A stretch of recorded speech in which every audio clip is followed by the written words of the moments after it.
So welcome to today's episode. Today we've got a very special guest, Candy Messer. Candy is a profitability advisor and fractional COO working with entrepreneurs to help them have time and financial freedom. Experienced in bookkeeping since 1998, Candy understands the stresses business owners face and offers customized services to meet their varying needs. She also teaches operational efficiency to allow entrepreneurs to step away from their businesses and have them run effectively without their oversight. Candy is a co-author of Business Success with Ease, Navigating Entrepreneurship, Maintain a Solid Mental Health, and yes, God, and is the host of the Biz Help for You podcast, which can be found on YouTube, as well as multiple podcast channels. Candy has been married since 1992 to her husband, Garth, and they have a son, daughter, son-in-law, and 4 grandsons now, Exactly. just recent addition. So congratulations to that.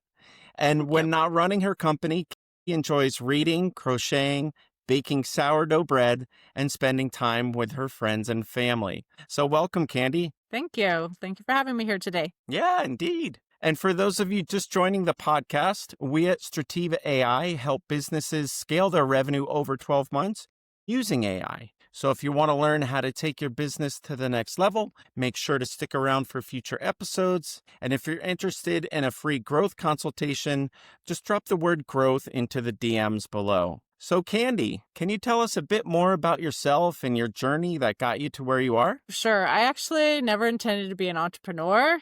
I had a full-time job that I was working for a publishing company, but I handled all of the things related to finance. I was what they call the full charge bookkeeper. Okay. So everything from, placing orders for inventory, entering bills, paying accounts receivable, all of that, and reconciling accounts. Someone knew what I did and said, please help me. My husband has a business and he wants me to do all the things and I really don't enjoy it. And she bothered me for a couple months, right? And then when I finally agreed, I was like, well, I have to get a business license, a home operating permit. I have to buy the software. I have to, there's all these expenses and I need more than one customer. And so I, got a few more, kind of did that on the side of my real job for a bit. Till my husband finally said, quit your job, do your business. People like what you do. So that was in 2002 when I started. Then since then, actually, you mentioned in my bio now too, I also help with operational efficiency. So a few years ago, as an entrepreneur, working a lot and thinking, as I'm getting older, I have aging parents. I have a mother-in-law also who's aging, my daughter who is having some children and periodically would like some help with things.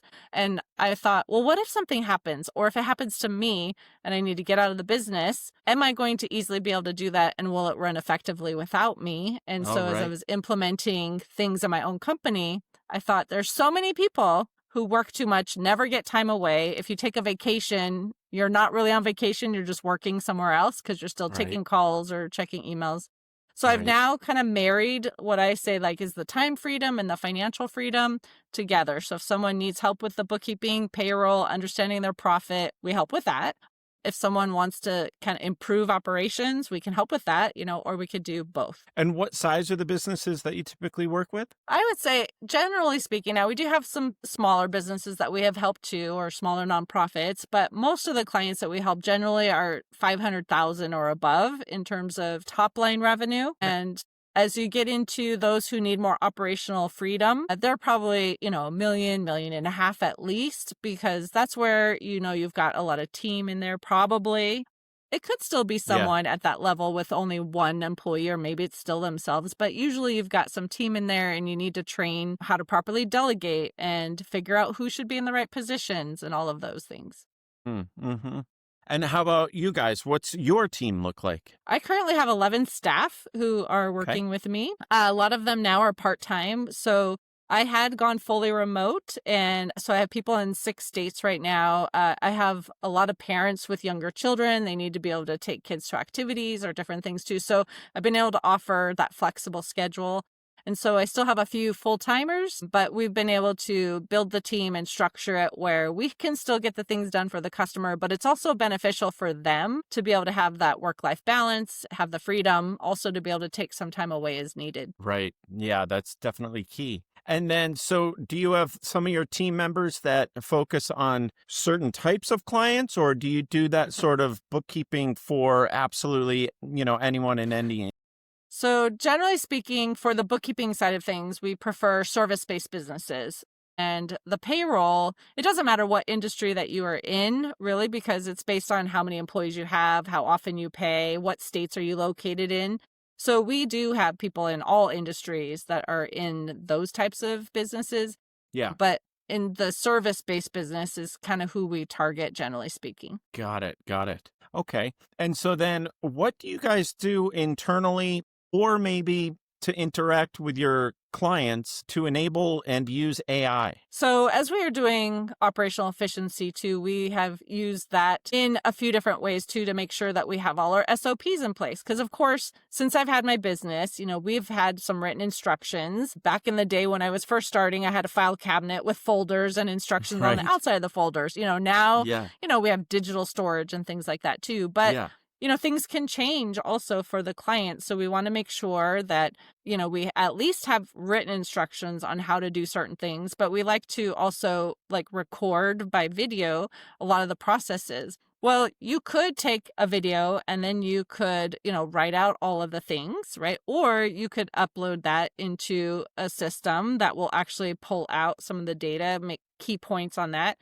If you want every word for word, a lot of times we'll just stick it in the Word document too and say transcribe this. Yeah. But I've also used things like Scribe I've used before Mhm. where it will capture your clicks and then you can use that to create an SOP and you also have that visual. So if you're saying, if you need to go here and you click here, when you click it, it captures a screenshot so someone can see exactly where to go. The thing about Nice. that is software changes a lot, right? And so you might have Yeah, a that's system true. that says you go here, you do this, then it changes. So now you have to re-record or you need to update those kinds of things. But we've used it a lot for writing SOPs and that type of thing. Of course, you can use AI for idea generation, things like that Mhm. too. So, sometimes I might go in there and say, for instance, I'm about to host a summit. And so I had a theme and Okay. I was saying, this is the theme. This is kind of who I'm targeting. I'm targeting, entrepreneurs who, want to have more freedom. They're maybe overwhelmed. What are the kinds of things that you recommend in terms of maybe like a tagline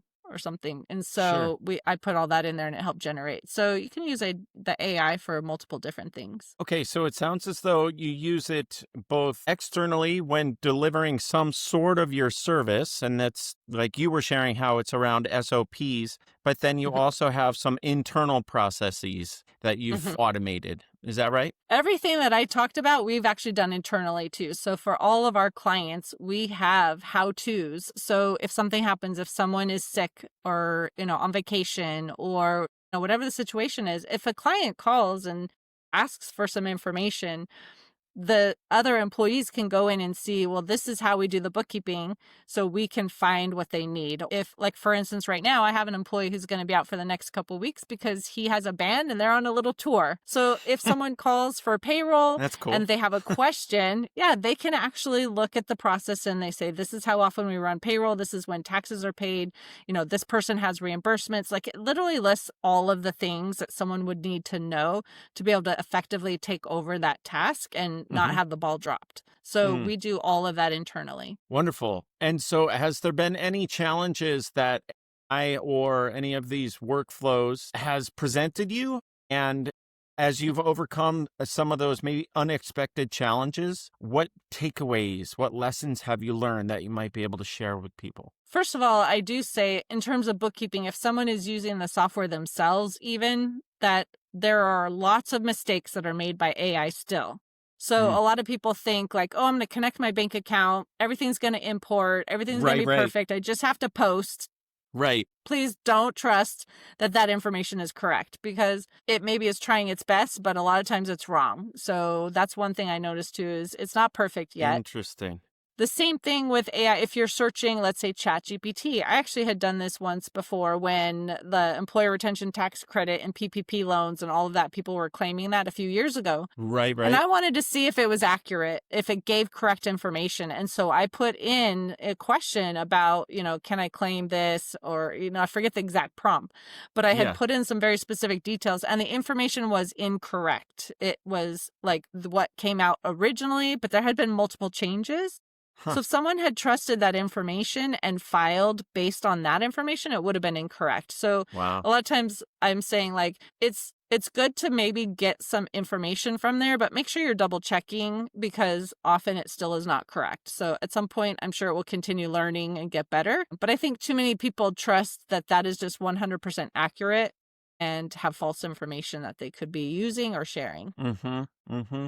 Yeah. And so what do you do to maintain that human interaction with AI and to make sure that there's always that oversight or those guardrails in place? Well, for the work we do with the software, we actually have a human being doing the actual work. So when the things come in and import, we don't have it automatically post to the register where a lot of people might turn on rules and say, oh yeah, just auto post everything. We don't do that. We have everything actually import and then sit there waiting for review. And then we actually look at all the transactions. We'll make sure that things are going to the right accounts and then we post them and then we reconcile. And then once we reconcile and everything balances, we know those amounts are correct. Okay. And so that's hugely important.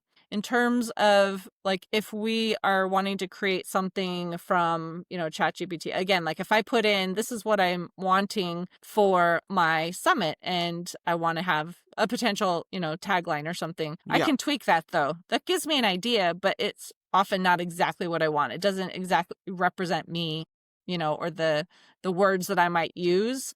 There's Mm-hmm. certain things in there that drive me crazy actually with AI that like I'm going to take that out.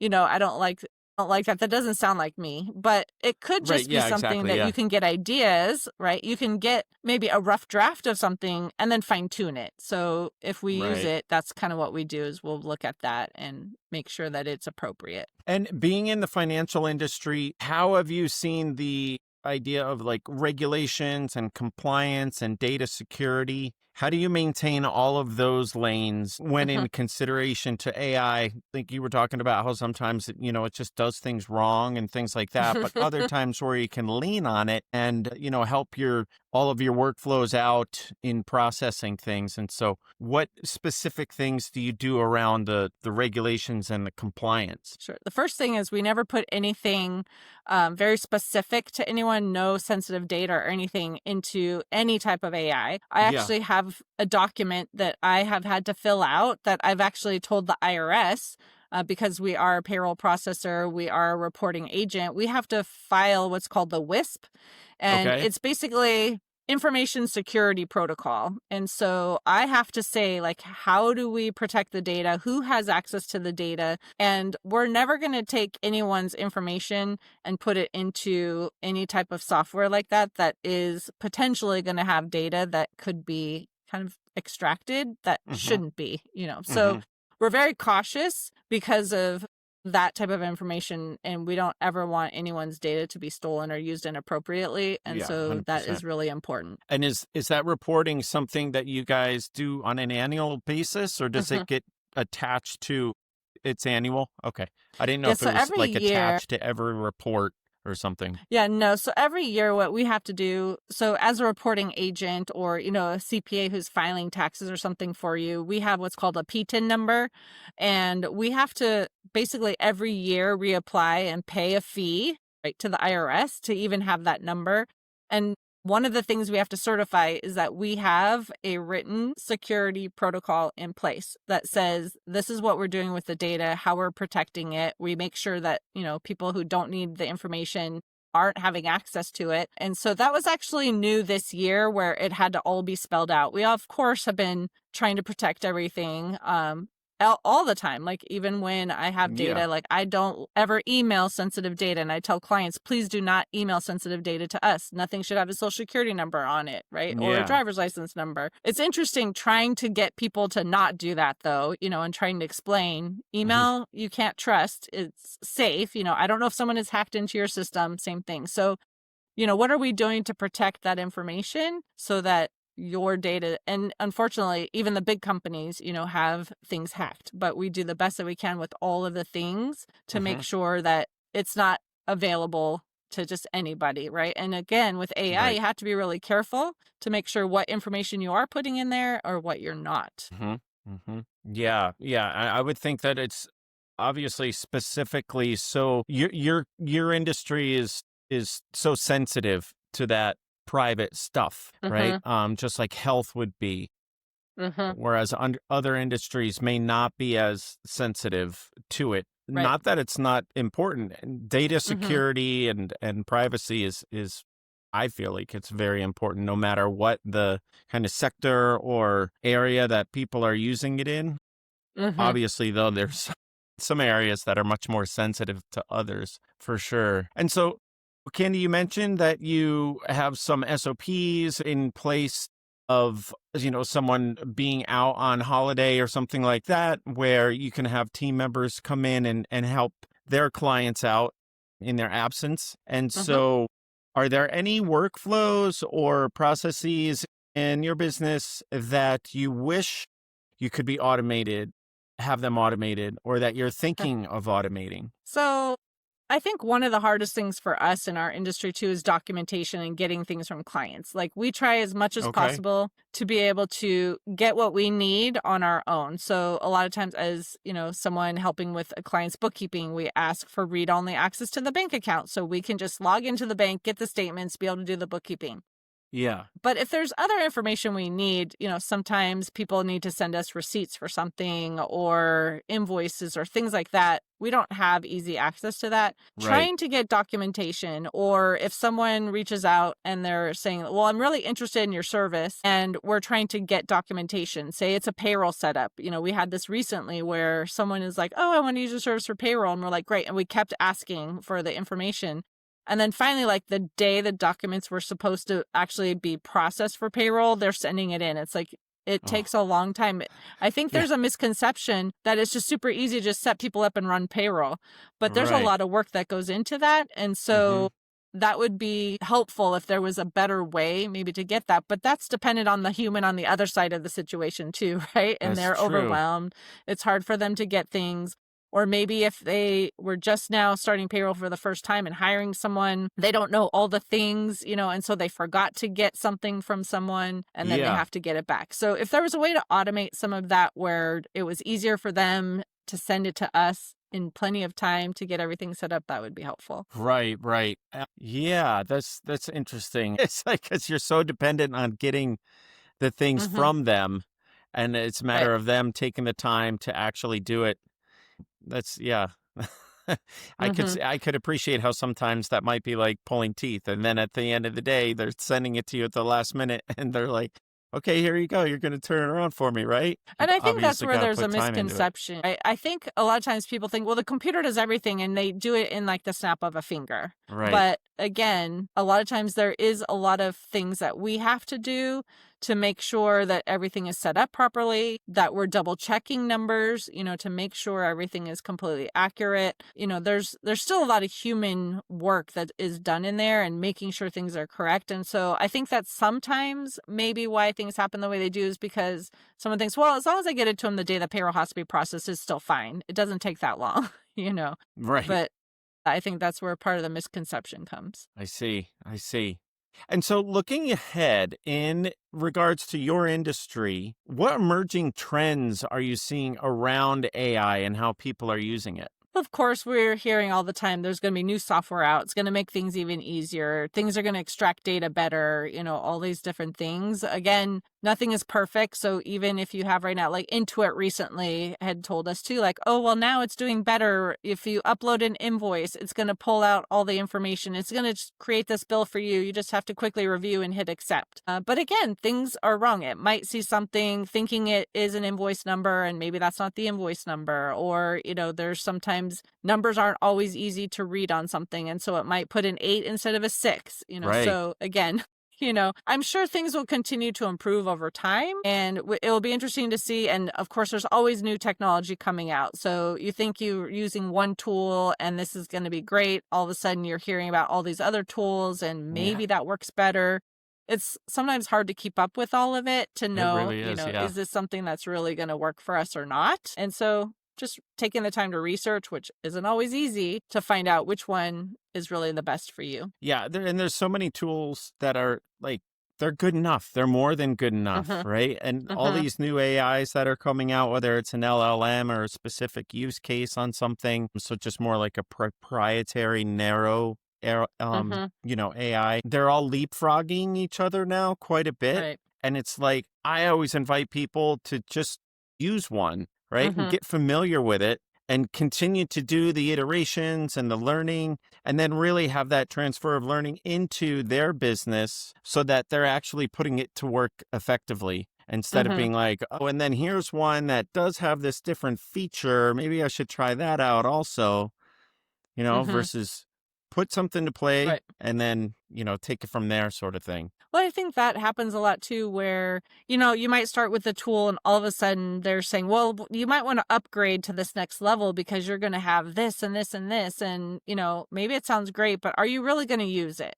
Yeah. Is it Right. worth, paying extra for something that maybe you use it, maybe you don't, And so I think that's what happens a lot of times is people are thinking, well, I have to have all the bells and whistles, and they're paying for things that they're really not using either, which comes back to the Yeah, financial side of things and sure. really auditing what are you spending and is it really worth the ROI, or is it there for what you're spending? Are you using those tools? Yep. Yeah, absolutely. And have you put any thought into use of AI agents in regards Mm-hmm. to just say your team? So not, I Mm-hmm. mean, maybe you could speak to interacting with clients as well, but I was thinking more like if you've thought about employing AI agents at all in your own internal workings. I actually had a call with our phone system maybe about 4 months ago because everyone's saying like, The well, if providers you of your are, phone system? yes, right. Okay. So for instance, people will always say, well, if someone calls you after hours, like Yeah. instead of leaving a voicemail, they want to have the answers to the questions, right? So you Yeah. need to have an AI agent set up. Well, when I talked to them and I said, well, for our situation, if someone calls, it's like, well, is this for bookkeeping or payroll? Okay, if it's bookkeeping, do you have this or do you have that? Do you have sales tax or not? Do you sell online or not? Do you do that? Like there's so many questions that it would take forever to actually be able to get it where it had all the questions and all the answers, because they're like, well, you have to feed all of the stuff. But it's like there's so many options based on when someone calls. And finally, they're like, yeah, we can't support that right now. Right. So it sounds great. There's a lot of things out there that saying you can do these things. And maybe for someone else who has a simple business, that has a customer that has a basic need for X, like, do they want to buy this pair of shoes? Okay. Or something like that, maybe that's Right. easier.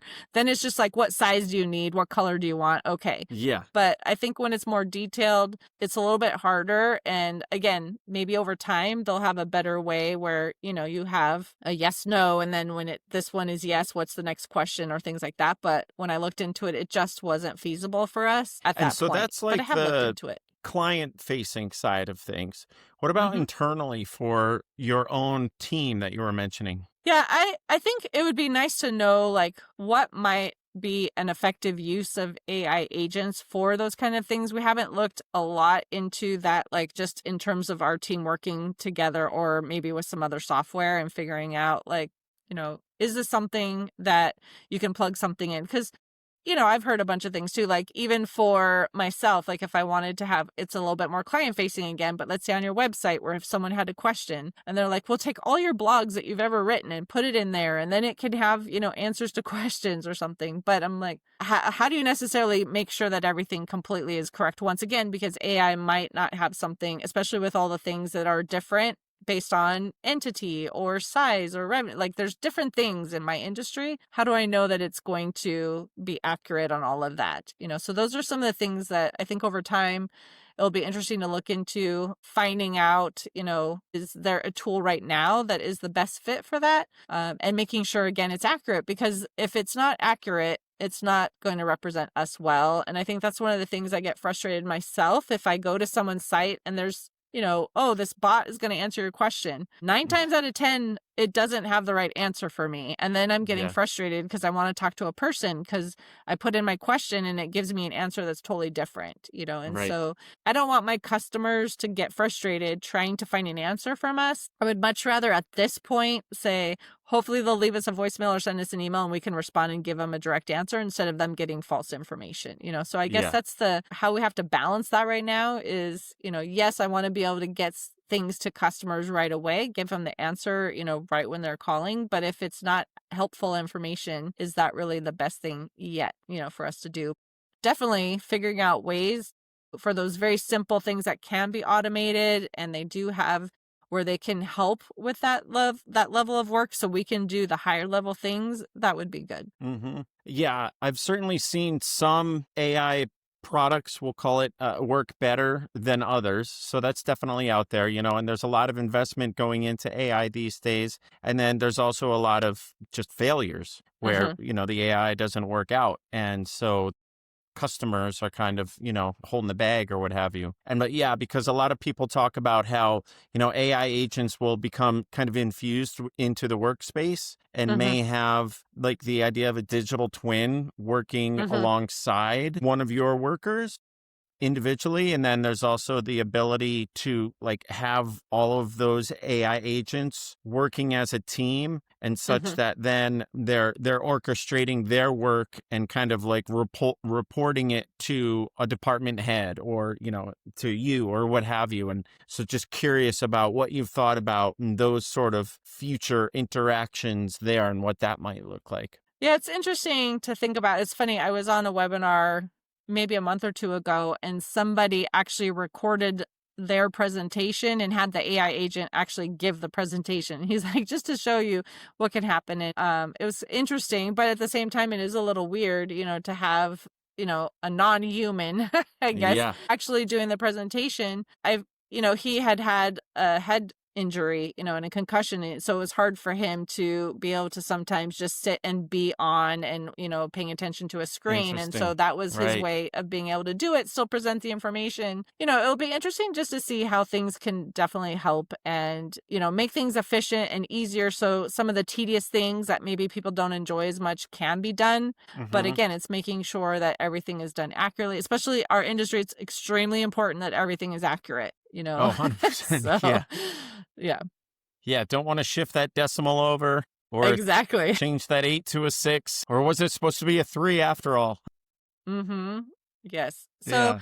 I definitely am open to seeing more about it. I just haven't either had enough time to really dig deeply into all the options that are out there or test things to see if it's going to work. Or sometimes the cost of it just doesn't make sense still because a lot of technology still, when they're like, oh, you have to pay this much for this. And if you're not necessarily seeing the return, again, it's maybe not the best investment right now. Yeah.